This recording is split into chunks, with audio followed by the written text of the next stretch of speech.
সাম্প্রতিক সময়ে ভারত পাকিস্তানের যুদ্ধ একটি নয় দুটি নয়, পুরো 25টি ভারতীয় ড্রোন ধ্বংস করে দিয়েছে পাক সেনারা।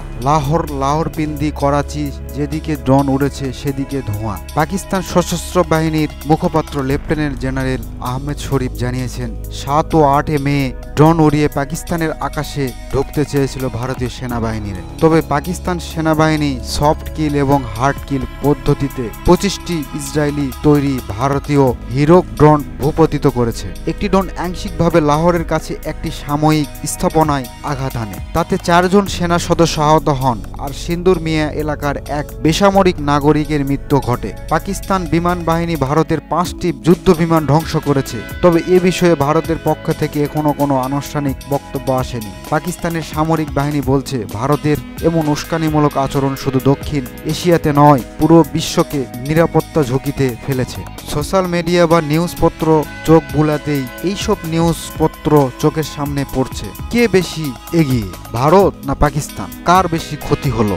এই সময়ে ভারত অপারেশন সিন্দুর নামে একটি সামরিক অভিযান শুরু করেছে, যার অধীনে পাকিস্তান এবং পাকিস্তান অধিকৃত জম্মু কাশ্মীরের বিভিন্ন স্থানে ক্ষেপণাস্ত্র হামলা চালানো হয়েছে। এই অভিযানের মাধ্যমে ভারত দাবি করেছে যে তারা লস্করি তৈয়বা এবং জৈশ-ই মোহাম্মদের মতো সন্ত্রাসী সংগঠনের অবকাঠামো ধ্বংস করেছে। এই ঘটনা ভারত ও পাকিস্তানের মধ্যে দীর্ঘদিনের কাশ্মীর বিরোধের সর্বশেষ অধ্যায় হিসেবে দেখা হচ্ছে। প্রশ্ন হচ্ছে, এটি পূর্ণাঙ্গ যুদ্ধের সূচনা নাকি সীমিত সাময়িক প্রতিক্রিয়া?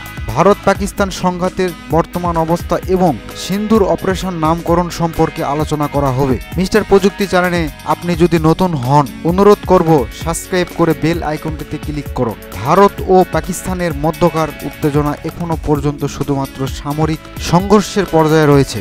একে পূর্ণাঙ্গ যুদ্ধ হিসাবে ঘোষণা করা হয়নি। 2025 সালের 22 এপ্রিল ভারত শাসিত কাশ্মীরের পহেলগামে একটি সন্ত্রাসী হামলার মাধ্যমে এই সংঘাতের সূত্রপাত হয়, যেখানে 26 জন বেসামরিক নাগরিক নিহত হয়েছিল।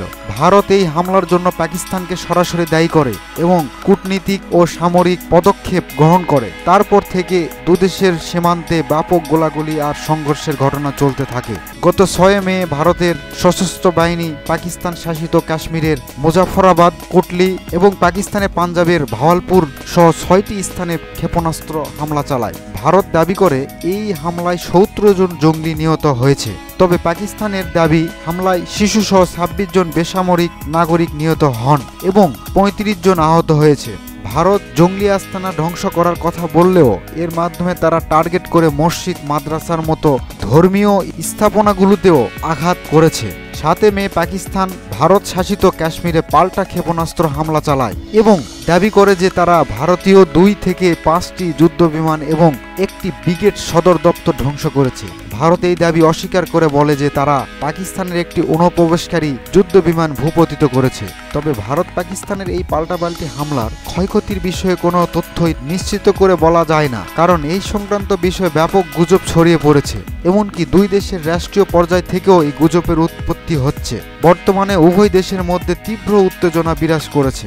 পাকিস্তান 48 ঘন্টার জন্য আকাশপথ বন্ধ করে দিয়েছে এবং সীমান্তে নিয়ন্ত্রণ রেখায় গোলাগুলি অব্যাহত রয়েছে। জাতিসংঘ এবং পাকিস্তান প্রেসিডেন্ট সহ আন্তর্জাতিক সম্প্রদায় উভয় দেশকে সংযমের আহ্বান জানিয়েছে। এই পরিস্থিতি এখনো পূর্ণাঙ্গ যুদ্ধের রূপ নেয়নি, তবে পরমাণু শক্তিধর এই 2 দেশের সংঘাত বৃদ্ধির আশঙ্কা করা হচ্ছে। ভারতীয় সেনাবাহিনী পাকিস্তানের বিরুদ্ধে চালানো প্রতিশোধমূলক অভিযানের নাম দিয়েছে অপারেশন সিন্দুর। সিন্দুর বা সিন্ধু হিন্দু ধর্মীয় ও সাংস্কৃতিক পরিপ্রেক্ষিতে একটি গভীর প্রতীকী অর্থ বহন করে। বিবাহিত হিন্দু নারীরা কপালে তাদের স্বামীর জীবিত থাকার প্রতীক হিসাবে সিঁদুর পরিধান করেন। স্বামী মারা গেলে সিঁদুর মুছে ফেলতে হয়, যা বিধবা হওয়ার প্রতীক। ভারতের সেনাবাহিনীর মতে কাশ্মীরের পেহেলগামে হামলায় নিহত 26 জনই পুরুষ, যাদের অনেকেই ছিলেন সদ্য বিবাহিত। এই হামলার মাধ্যমে বহু হিন্দু নারী বিধবা হয়ে পড়েছেন, তাই প্রতীকী অর্থে তাদের সিন্দুর মুছে ফেলা হয়েছে। সে কারণে এই ঘটনার পরিপ্রেক্ষিতে ভারতের পাল্টা হামলাকে অপারেশন সিন্দুর নাম দেওয়া হয়েছে। এর মাধ্যমে ভারত প্রতীকীভাবে বোঝাতে চাচ্ছে যে এই নারীর কপালে সিঁদুর ফিরিয়ে দেওয়ার জন্যই প্রতিশোধ নেওয়া হচ্ছে। ভারতের দাবি অনুযায়ী এই অভিযানের লক্ষ্যবস্তু ছিল লস্করি তয়বা এবং অন্যান্য জঙ্গলি প্রশিক্ষণ শিবির যারা এই হামলার পরিকল্পনা যুক্ত ছিল। তবে পাকিস্তান এই দাবি অস্বীকার করে বলেছে ভারতের হামলায় সাধারণ নাগরিক, মসজিদ এবং আবাসিক এলাকা ক্ষতিগ্রস্ত হয়েছে। ভারতের প্রতিরক্ষা মন্ত্রণালয় অবশ্য জানিয়েছে এই অভিযানে খুবই নির্দিষ্টভাবে লক্ষ্য নির্ধারণ করে হামলা চালানো হয়েছে এবং পাকিস্তানি সামরিক ঘাঁটি নয় বরং সন্ত্রাসী ঘাঁটিগুলোতেই টার্গেট করা হয়েছে।